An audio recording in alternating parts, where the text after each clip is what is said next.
Termination of contracts. Once you get into a contract, how does it end? Right?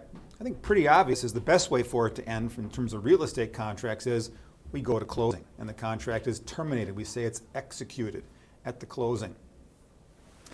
Other things that could terminate a contract: legal impossibility, impossibility of performance. A duty required by the contract cannot be legally performed. Remember, contracts have to have a lawful objective. The contract becomes void if a duty cannot be legally performed.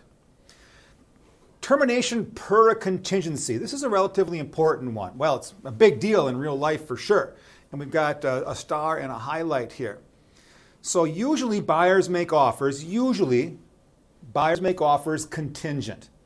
All right, so we've got a valid offer contingent on my ability to sell my house to buy yours, contingent upon getting an inspection that I find acceptable, contingent upon my own at the property, contingent upon getting financing to buy your property.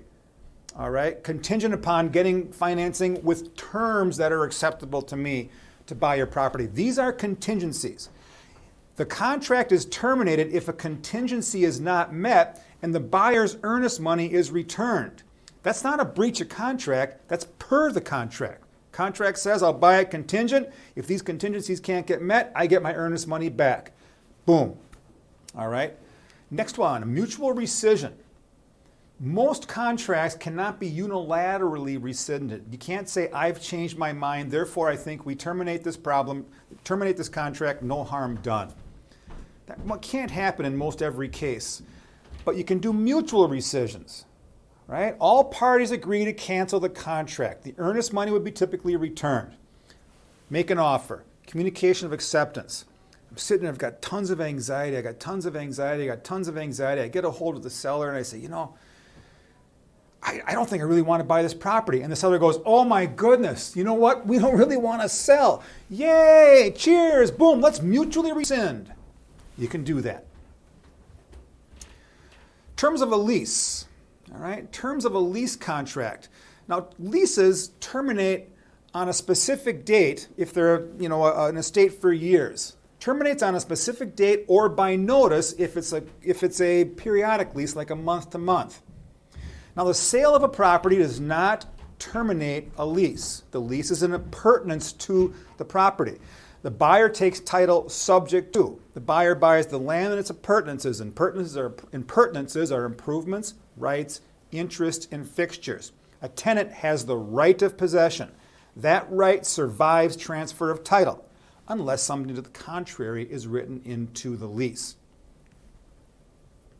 Death. Most contracts are not terminated by death. Most contracts are not terminated by death. The deceased estate must honor the contract.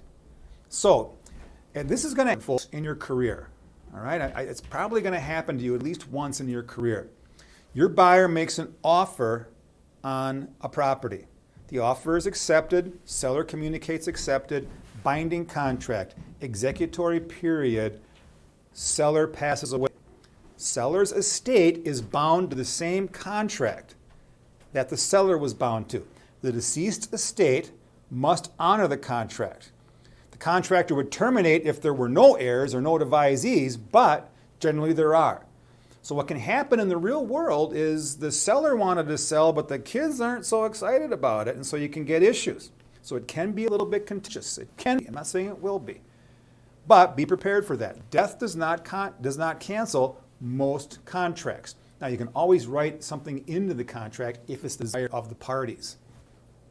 Certain contracts may be terminated by death, usually personal services contracts, such as listings.